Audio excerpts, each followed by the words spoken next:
Dear students, किरण civil service की online GK GS class में मैं डॉक्टर शगुफ्ता आप सभी स्टूडेंट्स का स्वागत करती हूँ। स्टूडेंट्स, जैसा कि आप जानते हैं कि हम लोग अपनी तैयारी को रोज़ एक नया आयाम, एक नई ऊंचाई दे रहे हैं और डेली आपके साथ एक न्यू टॉपिक मैं डिस्कस कर रही हूँ। आज हमने जिस टॉपिक को चुना है वो है भारत की वनस्पति। भारत में पाए जाने वाले विभिन्न प्रकार की वनस्पतियों पर आज हम चर्चा करेंगे। लेकिन इससे पहले कि हम अपनी चर्चा को आगे बढ़ाएं, चलते हैं पिछले क्लास के प्रश्न पर। कल आपके लिए मैं वीडियो नहीं ला पाई किसी कारणवश, लेकिन परसों मैंने वीडियो के अंत में आपसे एक प्रश्न पूछा था कि पटना में गोलघर का निर्माण किसने किया था। थोड़ा सा गोलघर के निर्माण को समझने से पहले हम एक चीज़ देखें कि गोलघर का निर्माण क्यों हुआ, किस परिस्थिति में हुआ। 1770 में बिहार में भीषण अकाल पड़ा, लोगों की जान भूख के कारण गई, अनाज का कहीं कोई स्टोरेज नहीं था, भंडारण नहीं था।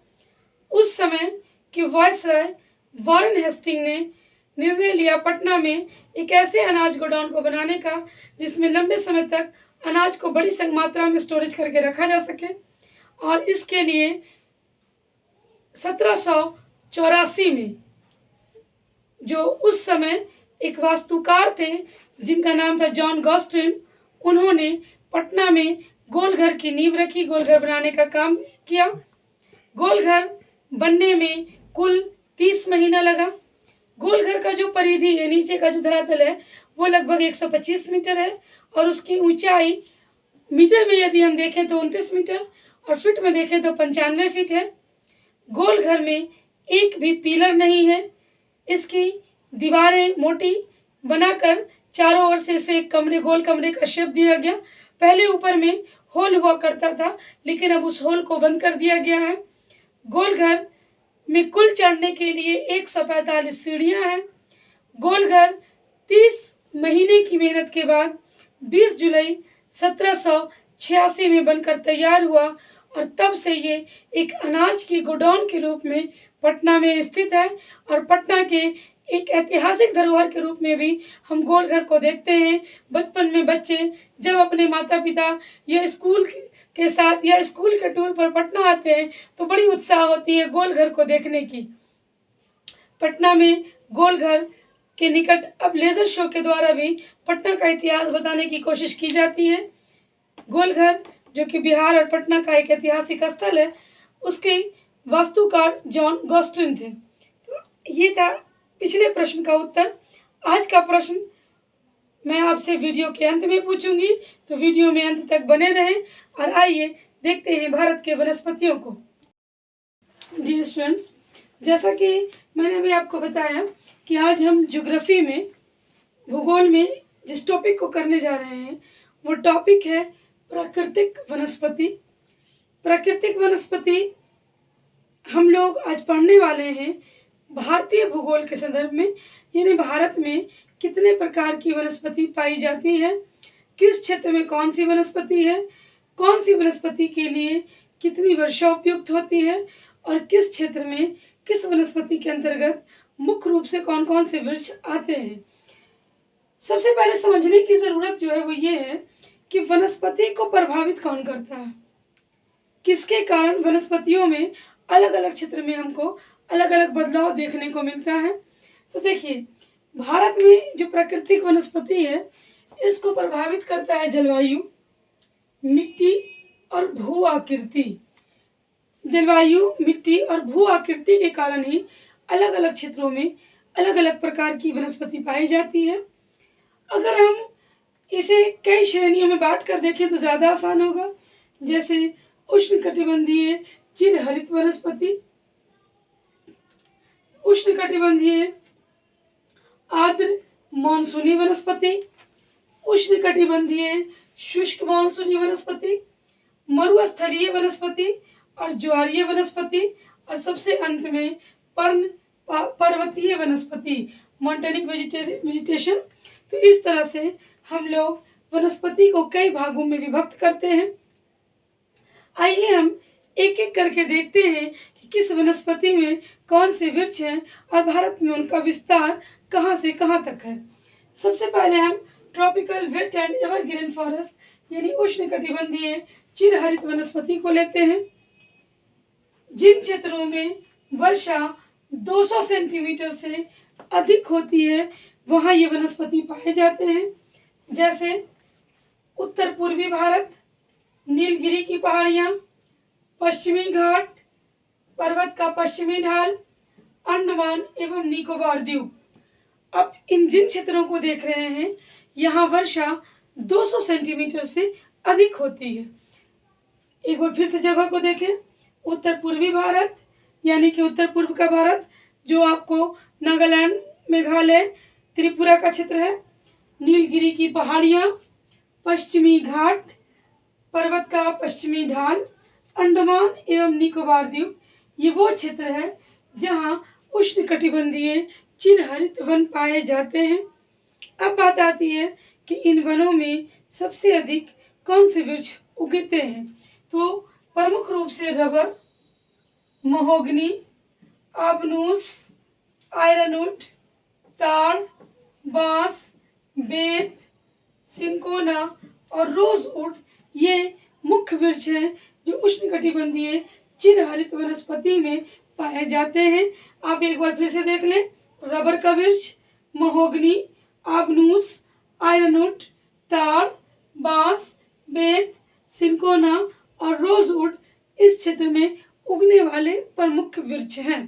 तो इनमें से किसी भी वृक्ष के बारे में पूछ दे कि ये किस प्रकार के वन में पाए जाते हैं तो आपका आंसर होगा उष्णकटिबंधीय चिरहरित वनस्पति के क्षेत्र में ये पाए जाते हैं। इनमें से किसी का भी पूछ ले कि ये कितने वर्षा में उगते हैं तो इनका जो उगने का मुख्य वर्षा का क्षेत्र है वो क्षेत्र है जहाँ 200 सेंटीमीटर से अधिक वर्षा होती है। इसके बाद यदि बात करें दूसरे प्रकार के वनस्पति की तो वो है उष्णकटिबंधीय आर्द्र मानसूनी वनस्पति। मानसूनी यानी कि जो मानसून की वर्षा से प्रभावित होती है। यहाँ जबकि हमने देखा कि 200 सेंटीमीटर से अधिक वर्षा थी, लेकिन यहाँ 100 से 200 सेंटीमीटर के बीच में वर्षा होती है। कितनी? 100 से 200 सेंटीमीटर के बीच में। इसे पतझड़ वन भी कहते हैं क्योंकि साल में इस वृक्ष के पत्ते गिर जाते हैं, इसलिए इसे पतझड़ वन भी कहते हैं। इसके बाद अगर हम इसके क्षेत्र के वितरण की बात देखें कि ये कहाँ पाया जाता है तो ये पश्चिमी घाट पर्वत यानी अरब सागर के किनारे का क्षेत्र के ढालों पर, हिमालय का तराई क्षेत्र, बिहार, उत्तर प्रदेश, उड़ीसा, पश्चिम बंगाल और महाराष्ट्र, थोड़ा बहुत इसका विस्तार आंध्र और कर्नाटक में भी देखने को मिलता है। ये वो क्षेत्र हैं जहाँ ये वन पाए जाते हैं। कहाँ कहाँ आपने देख लिया? पश्चिमी घाट, पर्वत के पूर्वी ढाल, हिमालय का तराई क्षेत्र, बिहार, उत्तर प्रदेश, उड़ीसा, पश्चिम बंगाल और महाराष्ट्र। अब यदि बात की जाए कि इस क्षेत्र में कौन से वन मुख्यतः से पाए जाते हैं तो आप यहाँ देखिए, सागवान है, साल है, चंदन है, शहतूत है, शीशम है, महुआ है। ये वो वन हैं, वृक्ष हैं जो इन क्षेत्रों में मुख्यतः से पाए जाते हैं। सागवान, साल, चंदन, शहतूत, शीशम और महुआ इस क्षेत्र में पाए जाने वाले प्रमुख वृक्ष हैं। इसके बाद हम जो अगले वन को देखते हैं तो अगला वन है उष्णकटिबंधीय शुष्क मानसूनी वनस्पति। जहां हमने देखा कि उष्णकटिबंधीय चिरहरित वन में 200 सेंटीमीटर से ऊपर वर्षा का क्षेत्र था। उष्णकटिबंधीय आर्द्र मानसूनी वनस्पति में 100 से 200 के बीच था। तो यहाँ 50 से 100 सेंटीमीटर तक औसत वार्षिक वर्षा होती है। वितरण की अगर बात करें तो पूर्वी राजस्थान, गुजरात का कुछ क्षेत्र, मध्य प्रदेश, दक्षिणी उत्तर प्रदेश, दक्षिणी पंजाब और हरियाणा के क्षेत्र में ये वन पाए जाते हैं। आप इसका विस्तार देख लीजिए कहाँ से कहाँ है। पूर्वी राजस्थान, गुजरात, मध्य प्रदेश, दक्षिणी उत्तर प्रदेश, दक्षिणी पंजाब और हरियाणा, ये वो क्षेत्र हैं जहाँ मुख्य रूप से उष्णकटिबंधीय शुष्क मानसूनी वनस्पति पाई जाती है। इसके बाद यदि बात की जाए यहाँ मिलने वाले वृक्ष की, तो इसमें महुआ आपने देखा था, उष्णकटिबंधीय मानसूनी में भी था। बबूल, प्लाश, तेंदू, बेर, बरगद और पीपल इस क्षेत्र में पाए जाने वाले प्रमुख वृक्ष हैं। कौन कौन हो गए? महुआ है, बबूल है, प्लाश है, तेंदू है, बेर है, बरगद है और पीपल है। ये मुख्य रूप से इस क्षेत्र में उगने वाले वृक्ष हैं। मुख्य रूप से, वैसे तो ये वृक्ष अन्य जगहों पर ही पाए जाते हैं, लेकिन इस क्षेत्र के मुख्य वृक्ष हैं।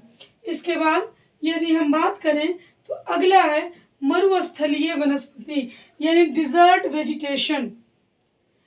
मरुस्थल में जहाँ वर्षा कम होती है, यहाँ कटीली झाड़ियाँ और कम ऊंचाई वाले वृक्ष मिलते हैं। क्योंकि यहाँ वर्षा 50 सेंटीमीटर से भी कम होती है, इसके कारण यहाँ के वृक्षों की अधिकतम ऊंचाई 6 मीटर से अधिक नहीं होती।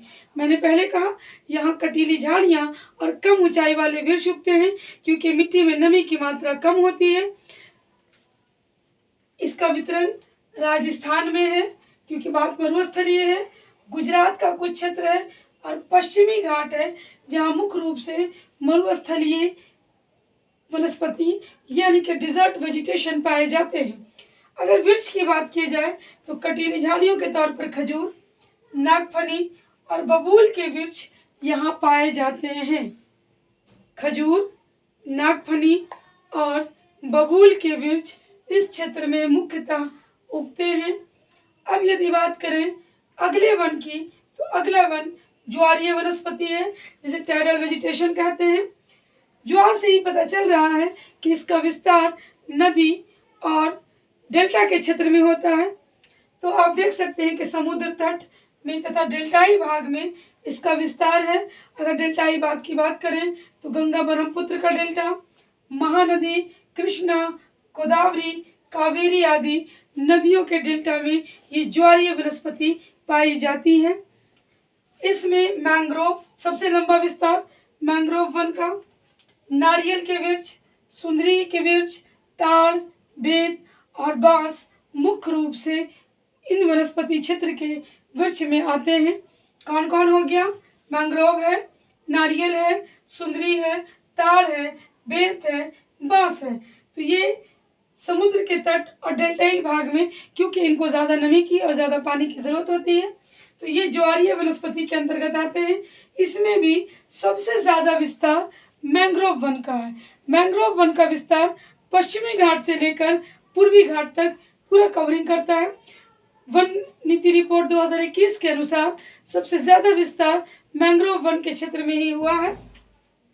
अंतिम रूप से यदि हम देखें तो अंतिम जो वनस्पति है उसे पर्वतीय वनस्पति यानी माउंटेन वेजिटेशन कहा जाता है।